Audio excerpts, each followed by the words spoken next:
Welcome to another episode here with Queen City Reefs and more. I know that this has been a long awaited video by many of how the Mega Matrix 310 gallon is doing. For those that are new, my name is Dennis. I am here in the Charlotte, North Carolina area, which is the reason for the channel name. Moved here from Texas, and this has been so far my journey.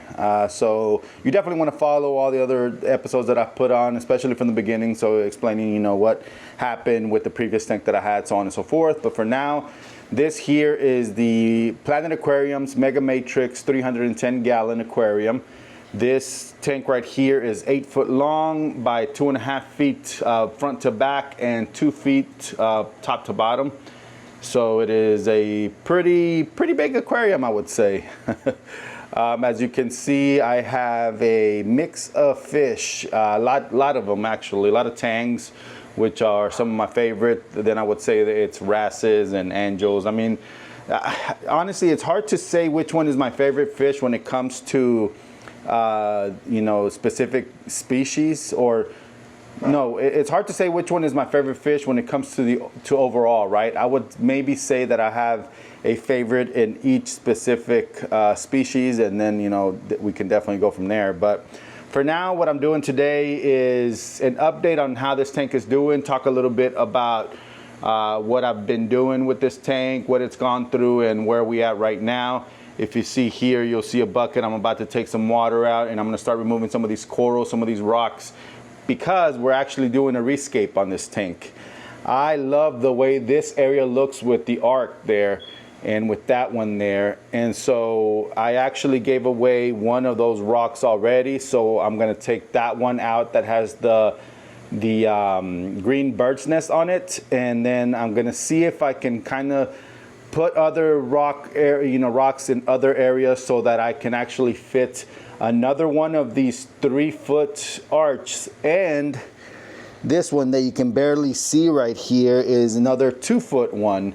So 2 more arches are going to go in here, and then we'll see how I can make them fit. But for now, I know I got to remove some of these corals, make space, put them in my other tanks, and then see how I like it. And if I do, then I'm going to end up, you know, moving whatever I can back, and whatever I can that doesn't fit then won't come back.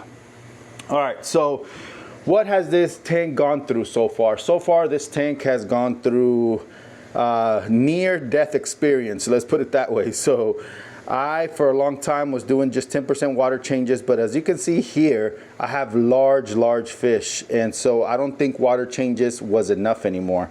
By that, I mean my nutrients apparently had spiked. And that's something that I will say that I've been a little bit lazy on, or a lot of bit lazy on, is checking nutrients.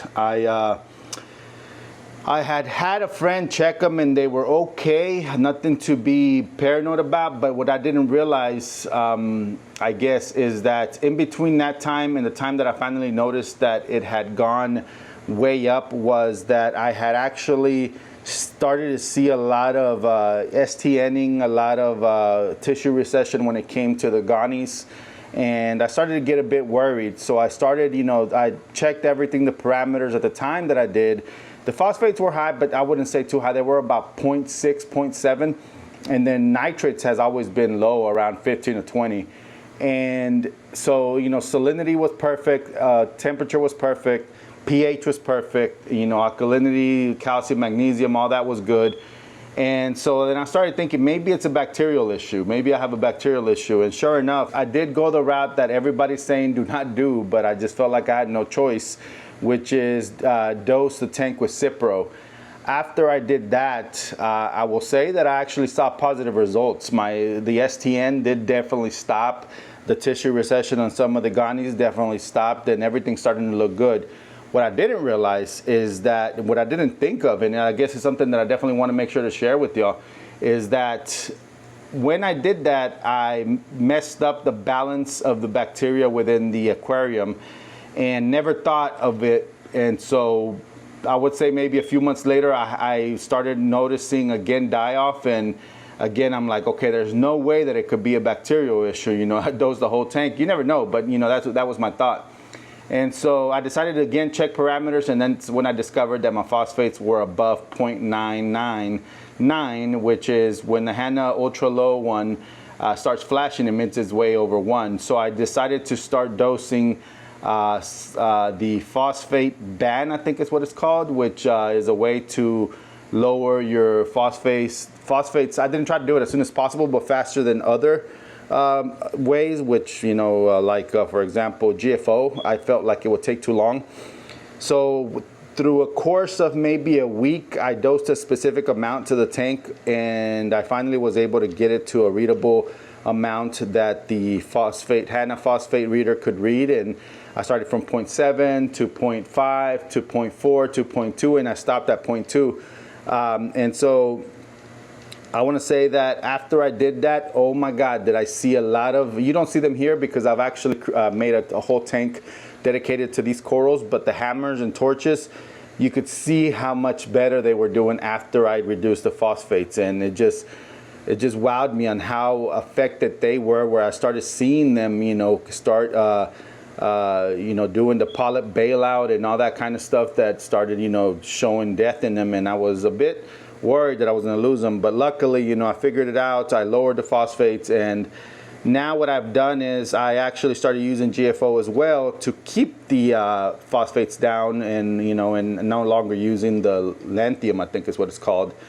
And so, yeah, so that's what I'm trying to do now, is a way to control my nutrients. I know that was a question in one of the previous videos, was how do I do that? And I wasn't for a while. I wasn't worried about it because every time I read them, they were below the what I would consider high, which would be, you know, 0.5, 0.6 maybe, and you know, my corals did great at that, you know, readings or whatever. So I never really worried about it even being high. I know some people say 0.1 or lower, but you know, I didn't want to go over the 1.0 for sure. And well, I did without actually noticing, and of course the tank suffered, but everything's back to normal. And I'm using now again GFO to continue to keep the nutrients down. I feel like the refugium really isn't doing much to keep my nutrients low anymore. And so, you know, it's odd because the chaeto is growing, but, you know, not growing fast. And I don't know if it's because the lighting is not strong enough. I am planning on putting another light to see if that will help. But I will say that I felt, you know, as big as my refugium area is, that it would, you know, effectively remove them. But I guess, again, I have way too many fish, and more fish are coming to this tank. So I had to figure out a different way, and that different way will now be GFO, and we'll see how that works. So aside from that, I did add some bio bricks to the refugium as well to try to also keep nitrates low, hoping that enough bacteria can build up in those areas where there's slow flow to combat any nitrates.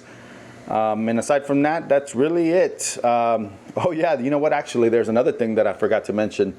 pH is one thing that I've mentioned so much about this aquarium, you know, how I had low pH and so on and so forth. I'll make the story short, but it happened to be that I had the Apex pH probe that was reading 7.5, 7.4, and I started using a scrubber, a CO2 scrubber, in order to get it high, and that would then give me readings of 8.2, 8.3, which I was happy with. But then one odd thing that I always found, my apologies about the alarm. I promise y'all I changed that battery and that thing started going off again. And so I just noticed it right now, and I'm like, okay, I'm too into this video now to have to repeat it over. So, you know, my apologies right now. But, you know, anyway, so the HANA pH tester, where you put, you collect 10 millimeters of water and you put 5 drops of their reagent, that would always read higher than the pH probe for Apex. And I was thinking that maybe the HANA was wrong, just because, you know, I was trusting the Apex. And then one day I decided to buy Milwaukee portable pH probe that was actually giving me the same reading that the HANA pH probe was giving me, which was about 0.3 to 0.4 higher than the Apex pH probe was. So I came to the conclusion that I needed a new pH probe. No matter what, if I calibrated it or whatever the case may be, it was still reading the same. And so I decided to instead buy a Milwaukee pH probe. And once I calibrated it and everything, it gave me the same results that the HANA pH the Hannah pH reader and that the Milwaukee pH probe, portable pH probe gave me. Come to find out, I don't need a CO2 scrubber. I did always find that odd that the tanks in my office were always a higher pH, and this tank is like 20 feet away from them, and yet it was lower, but now it makes sense. And just a little insight that, you know, you always want to double, triple check with other devices. You know, these hobby grade probes won't always be correct, and so you definitely just want to triple check, because I was definitely wasting a lot of money on CO2 scrubber media, on a CO2 scrubber. I still have it just in case, but I have not had to use it in quite some time now, and that has saved me a little bit of money. Let's see, what else? I think honestly at this time, that is really all that's really happened. Other than that, I wouldn't say it's been smooth sailing, because it hasn't from what you've heard so far, but it definitely is on the mend. It is definitely doing a lot better, and my corals are growing, as you can see, some faster than others. Of course, it's always the ones that you want to grow faster that are slow, and vice versa, right? So excuse the dogs in the back. But I wanted to record a video real quick before I started doing the Rescape here and getting my hands wet, because I didn't really want to be picking up the camera with my hands wet. So if I have a chance, I will record what it looks like after. If not, you'll just have to subscribe. Make sure you hit that like button, and you will catch what this looks like on the next update. All right, ladies and gentlemen, thank you so much for tuning in. That is all I have now. If you have any questions, please leave them below, and I'll make sure to answer them on my next video. I will leave y'all with that, and I will catch y'all on the next one.